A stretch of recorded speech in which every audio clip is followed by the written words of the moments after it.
గత కొన్ని రోజులుగా పైకి వెళుతున్న బంగారం ధర ఇవాళ దిగివచ్చింది. గ్లోబల్ ఎఫెక్ట్ తో గోల్డ్ రేట్ మళ్లీ లక్ష రూపాయల దిగువకు పతనమైంది. ఇవాళ 740 తగ్గడంతో హైదరాబాద్ మార్కెట్లో ప్యూర్ గోల్డ్ 10 గ్రాముల ధర 99,435 రూపాయలు పలుకుతోంది. గత కొన్ని రోజులుగా గోల్డ్ రేట్ పెరగడంతో సేల్స్ తగ్గాయని, రాబోయే కాలంలో బంగారం ధర దిగివస్తే ఆర్నమెంట్ సేల్స్ మళ్లీ పెరిగే అవకాశం ఉందని గోల్డ్ వ్యాపారులు చెబుతున్నారు.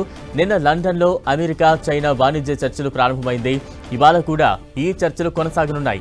త్వరలో చైనా, అమెరికా మధ్య ట్రేడ్ డీల్ కుదర్చునే అంచనాలతో గోల్డ్ రేట్ దిగివస్తోంది. అమెరికా డాలర్ మార్కు విలువ మరింత బలహీనపడడంతో కూడా గోల్డ్ రేట్ తగ్గుదలకు కారణమని ఎక్స్పర్ట్స్ చెబుతున్నారు. యుఎస్ ఫ్యూచర్స్ లో గోల్డ్ రేట్ $30 తగ్గి $3,325గా ఉంది. మరోవైపు వరుసగా 7వ నెలలోనూ చైనా సెంట్రల్ బ్యాంక్ గోల్డ్ నిల్వలను పెంచుకుంది.